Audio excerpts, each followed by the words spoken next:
The prince had never touched the ground before. Not real ground. Not soil. Not dirt that clung to your shoes and refused to let go. On his homeworld, everything was perfect. Engineered. Sterile. Controlled. Prince Kael of the Ethery Empire had been raised among floating palaces and gravity-balanced platforms, where every step was calculated and every surface shimmered with artificial perfection. He had never tripped, never fallen, never been messy. So when the transport shuttle landed on Earth and the hatch opened, he hesitated. "This is safe?" he asked quietly. His escort, a human woman named Dr. Elena Reyes, smiled. "Depends," she said. "Are you afraid of dirt?" Kael looked down at the uneven ground, at the grass, at the wind that didn't obey. "I am uncertain," he admitted. And just like that, the future ruler of one of the galaxy's most advanced civilizations took his first awkward step into mud. He slipped immediately. Elena caught him before he hit the ground. "Welcome to Earth," she said, trying not to laugh. This was not part of the plan. The Ethery didn't send their royal heirs away lightly. Kael's presence on Earth was strategic. Officially, it was a cultural exchange, an opportunity to observe human behavior. Unofficially, it was a test. The Ethery Council had concerns. Humans were unpredictable, emotional, primitive in some ways, and yet they were spreading. Fast. Too fast. Some believed humanity should be controlled. Others, eliminated. Kael had been sent to decide, to observe, to judge, and if necessary, to recommend extinction. No pressure. His assigned residence was modest. A small house, white walls, wooden floors, a garden out front. It belonged to the Reyes family. Elena, her husband, Mateo, and their daughter, Luna, age 6. Energy level, infinite. She opened the door before Kael even stepped inside. "You're the alien," she shouted. Kael blinked. "I am a prince," he corrected gently. Luna squinted at him. "You look like a stick." Elena coughed. "Luna." "It is acceptable," Kael said, though he wasn't entirely sure it was. From that moment on, his education began. Day 1. Shoes inside the house.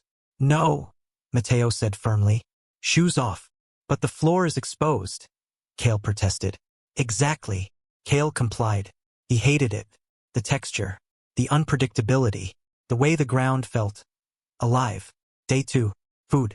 The Ethery diet consisted of nutrient-balanced synth gels, perfectly measured, flavor-neutral.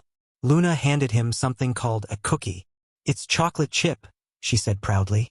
Kael scanned it. "This contains sugar, and fats, and irregular composition." "Yeah," she said. "Eat it." He did, and for the first time in his life, his eyes widened. "This is inefficient," he whispered. Luna grinned. "Is it good?" "Yes." Day 3. Emotion. Humans expressed everything. Joy, frustration, love, annoyance. All of it, openly. It was overwhelming. On Ethery, emotions were regulated, balanced, contained. Here, Mateo laughed loudly. Elena sighed dramatically. Luna cried when she dropped her toy, then laughed 5 seconds later. Kael didn't understand it. "How do you function?" he asked one evening.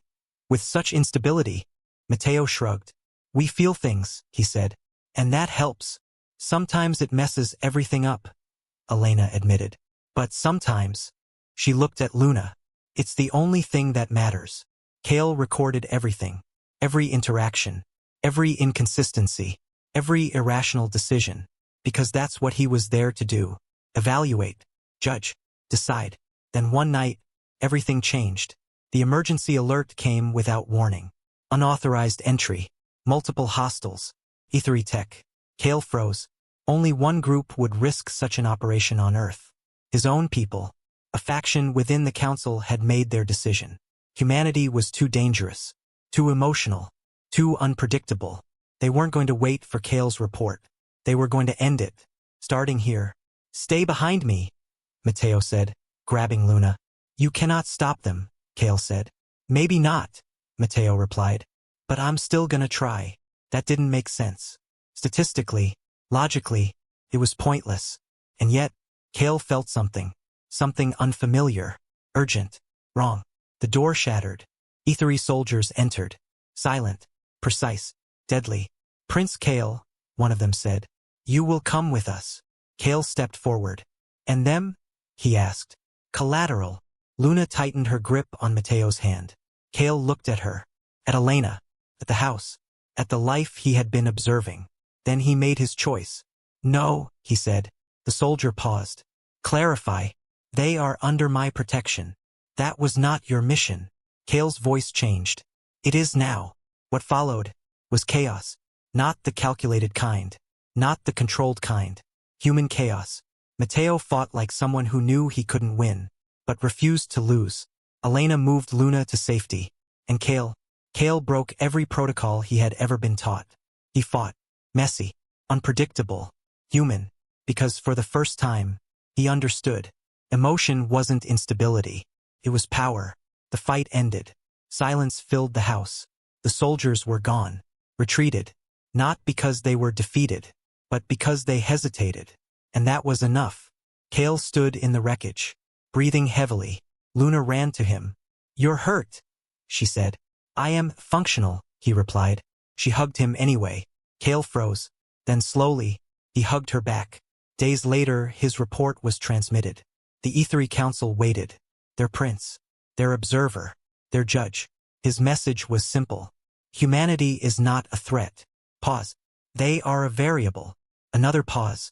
And variables create growth. Final line.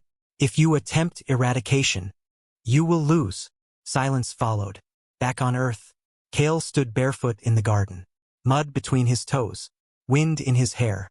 Luna laughed nearby. Hey, Stick Prince, she called. Come play. Kale smiled. Not calculated. Not controlled. Real. And for the first time in his perfect sterile life, he chose something imperfect. Something messy.